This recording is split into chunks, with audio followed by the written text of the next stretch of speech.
I could barely breathe as Mom drove me to Jefferson Memorial Hospital, each bump in the road sending waves of pain through my chest. My name is Sophia, and at 15, I'd become an expert at hiding pain. But this time was different.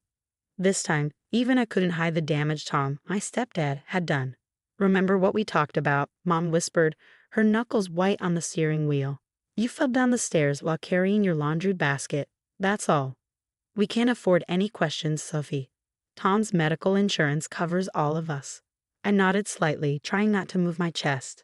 The stairs story was becoming our family's greatest hit, played on repeat every few months when Tom's anger got the better of him. But stairs don't leave perfect boot-shaped bruises, and they don't target the same spots Tom did when he was teaching me respect. The emergency room was quiet for a Tuesday night. Mom filled out the paperwork while I sat carefully still, counting my breaths like I'd learned to do. Shallow inhale. 1, 2. Careful exhale. 1, 2. Don't cry. Don't show pain. Don't tell. Sophia Anderson. A nurse called, looking up from her clipboard. "Come with me, honey." Mom jumped up immediately. "I'm coming too. She's just a bit shaken from her fall." The nurse, whose name I'd read, Linda, led us to an examination room. She had kind eyes and gray hair pulled back in a neat bun. As she took my vital signs, I noticed her watching me, really watching me, in a way that made me nervous. "Can you tell me what happened?" Linda asked, her pen poised over the chart. Before I could speak, Mom jumped in. She fell down the stairs carrying laundry. Just a silly accident. Linda's eyes never left my face. "Sophia, I need to check your ribs. Can you lift your shirt for me?" I hesitated, knowing what she'd see. The fresh bruises from today mixed with older ones in various stages of healing. Mom stepped forward, as if to stop the examination, but Linda's firm look made her step back.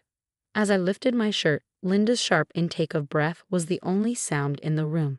The bruises painted a map of violence across my torso, boot marks clear as day, fingerprints on my arms, and the distinctive shape of a belt buckle on my back. "These aren't from stairs," Linda said quietly, her fingers gently probing my ribs. When I winced, she nodded to herself. "We need x-rays." "Now, is that really necessary?" Mom protested weakly. "She's just bruised." "Mrs. Anderson, your daughter has difficulty breathing and significant bruising. X-rays are non-negotiable." The radiology department was one floor up. As they positioned me for the chest x-rays, I caught sight of myself in the machine's reflective surface. I looked small and broken, like a bird that had flown into a window too many times. "Stay very still," the technician instructed, stepping behind the protective barrier. The machine hummed to life, its mechanical eye seeing through skin and muscle to the truth beneath. I closed my eyes, thinking about how Tom had laughed earlier when I crumpled to the floor. "Get up," he'd said. "Stop being dramatic." But I couldn't get up. Not this time. The pain was too intense, breathing too difficult. For once, even Mom had looked scared.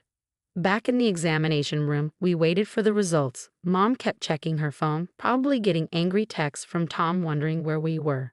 She told him we were going grocery shopping. Another lie in our house of lies.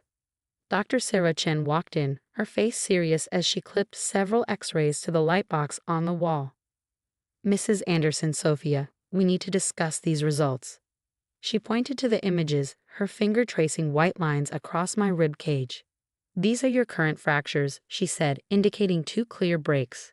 Then her finger moved to other fainter lines. "And these are previously healed fractures. I count 7 distinct breaks in various stages of healing, some potentially months or years old." Mom's face went pale. "That's impossible. She's just clumsy. She falls." "Mrs. Anderson," Dr. Chen interrupted, her voice firm but gentle. "These injuries are not consistent with falls. The pattern and placement indicate repeated trauma, intentional trauma." I stared at the x-rays, at the story they told in stark black and white. No amount of lies could explain away what the machine had seen. My secrets were exposed, written in broken bones and healing fractures. "I'm legally required to report this," Dr. Chen continued, reaching for her phone. "I've already contacted our hospital social worker and will need to speak with the police." "No." Mom stood up, panic in her eyes. "You don't understand. We can't. Tom will." "Tom?" Dr. Chen's eyes narrowed, making a note. Your husband. In that moment, watching Mom struggle between protecting her husband and protecting her daughter, I made a decision. For 3 years, I'd kept their secrets, swallowed their lies, hidden their truth. But the X-ray machine had given me something I'd never had before. Proof. Yes, I said, my voice stronger than I expected. Tom did this. All of it. The next few hours became a whirlwind of activity. Police officers arrived, speaking in hushed tones with Dr. Chen, while a social worker named Ms. Martinez sat with me. Mom paced the small room like a caged animal, alternating between pleading looks at me and frantic texts to Tom. Your X-rays tell a story, Ms. Martinez said gently, showing me a detailed report.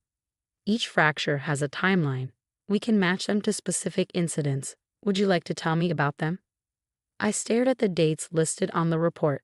March 15th, 3 broken ribs when Tom found out I joined the school drama club without permission. July 8th, fractured collarbone for coming home 10 minutes late. December 24th, 2 cracked ribs. Christmas Eve when I'd accidentally dropped his favorite coffee mug. He said no one would believe me, I whispered, touching the paper where my broken bones were documented in clinical detail. He said I had no proof. You have proof now, Ms. Martinez assured me. The X-rays don't lie. A commotion outside the room drew our attention. Tom's voice boomed down the hospital corridor. Charm turned up to maximum. I'm looking for my stepdaughter, Sophia Anderson. My wife called about an accident. Mom rushed to the door, but 2 police officers blocked her path. Through the small window, I could see Tom's familiar figure, still wearing his work suit, his face a mask of concerned parenthood. Sir, one officer said, we need you to come with us. Tom's facade cracked slightly. What's this about? My daughter had a fall. I'm here to take her home. Dr. Chen stepped forward, holding my X-rays. Mr. Anderson, these images show a pattern of abuse spanning approximately 3 years. Would you care to explain the boot-shaped bruises on your stepdaughter's ribs? The change in Tom's expression was instant. The charm vanished, replaced by something dark and familiar. The face I'd seen countless times before pain exploded in my body. This is ridiculous, he snarled. She's clumsy. Always has been, Sarah. Tell them. Mom stood frozen, looking between Tom and the X-rays Dr. Chen held. I could see the moment reality finally broke through her protective shell of denial. 7 healing fractures, Mom whispered, mostly to herself. 7 times you, and I let you. Mrs. Anderson, Officer Reynolds said quietly, we found the belt in your home. The buckle matches the marks on your daughter's back perfectly. Your husband is under arrest. As they led Tom away in handcuffs, he kept his eyes locked on me through the window. You'll regret this, he mouthed silently. But for the first time, his threats felt empty. He couldn't hurt what the X-rays had already exposed. Dr. Chen supervised as a nurse wrapped my ribs carefully. You'll need to follow up with our orthopedic specialist, she explained. And Sophia? We're also referring you to Dr. Patel, one of our best trauma counselors. What happens now? I asked Ms. Martinez, watching Mom sink into a chair, her face buried in her hands. You'll need a safe place to stay while we investigate, she replied. Is there family you can go to? I thought of my Aunt Kate, Mom's sister who Tom had forbidden us from seeing 2 years ago. My auntie lives 2 hours away. Ms. Martinez nodded, already dialing. We'll contact her. In the meantime, you'll stay in our pediatric ward. You need rest and monitoring for those ribs anyway. Later that night, in the quiet hospital room, Mom finally broke her silence. I didn't want to see it, she admitted, her voice raw. Every time you got hurt, I made excuses. Told myself it couldn't be what it looked like. I failed you, Sophie. You were afraid too, I said, understanding for the first time that Mom had been just as trapped as I was, just in different ways. Fear isn't an excuse, she replied firmly. I'm your mother. I should have protected you. But I promise you this, I'll never fail you again. The room's TV was playing quietly in the background when breaking news interrupted the regular program. My stomach dropped as I saw Tom's face on the screen. Local businessman Thomas Anderson was arrested today on charges of child abuse, the reporter announced. Sources say medical evidence, specifically X-ray images, revealed a long-term pattern of physical abuse. Mom quickly turned off the TV, but I stopped her. No, I said. Let it play. Everyone should see who he really is. The night nurse brought me pain medication and a small pudding cup.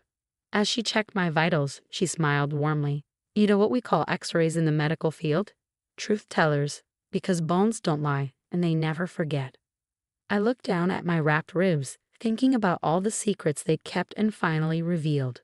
Tom had been right about one thing. Nobody would have believed just my word against his. But he'd forgotten that the truth has a way of coming to light, sometimes through the most unexpected means. My ribs ached with each breath, but each pain reminded me. I was free. The X-ray machine had seen what everyone else had missed, and its silent testimony had finally given me a voice. 6 months later, I sat in a courthouse, my ribs fully healed but my memories still sharp. The prosecutor had built a strong case around my X-rays, which now hung on large displays for the jury to see. Each image told its own story, each healed fracture a testament to survival. Aunt Kate sat beside me, her hand steady on my shoulder. After that night in the hospital, she'd taken both Mom and me in, helping us rebuild our lives piece by piece. Her home had become our sanctuary, a place where sudden movements didn't make me flinch and where closed doors stayed unlocked. The evidence before you, the prosecutor addressed the jury, shows not just one incident of abuse, but a calculated pattern spanning years. The X-rays tell us what this child couldn't, a story of systematic violence hidden behind closed doors. Tom sat at the defense table, his expensive suit unable to hide how jail had diminished him.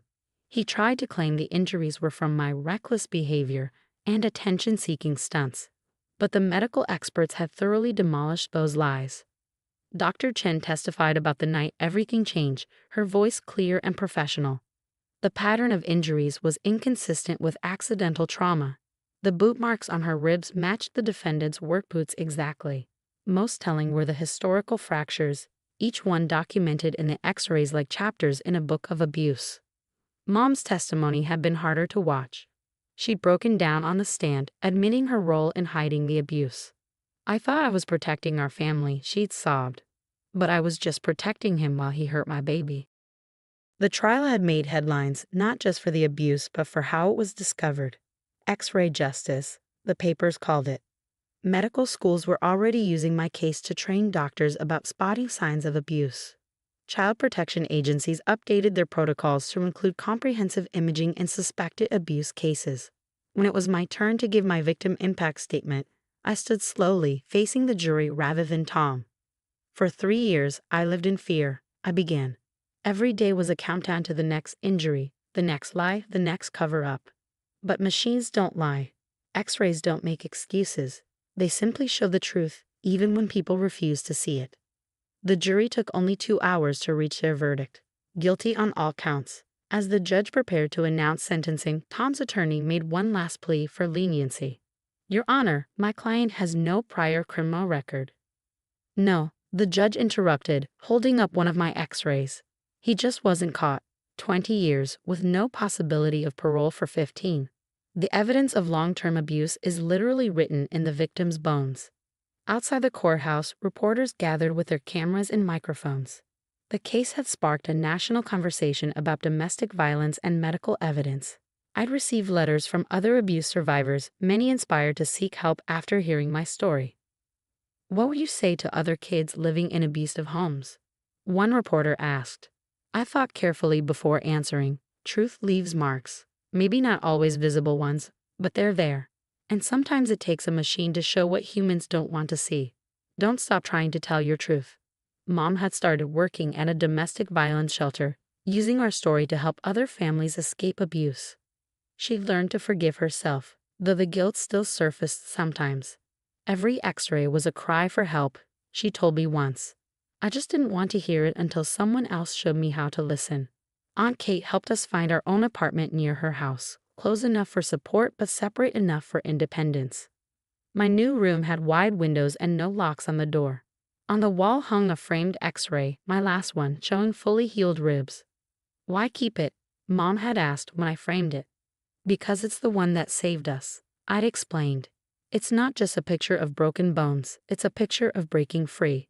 Today, I'm starting my junior year of high school. The nightmares are less frequent now, thanks to therapy and time. I joined a support group for teenage survivors where we talk about healing, both the physical and emotional kinds. Dr. Chen still checks on me occasionally. Last week, she invited me to speak to a group of medical students about recognizing signs of abuse. Your case changed protocols, she told me.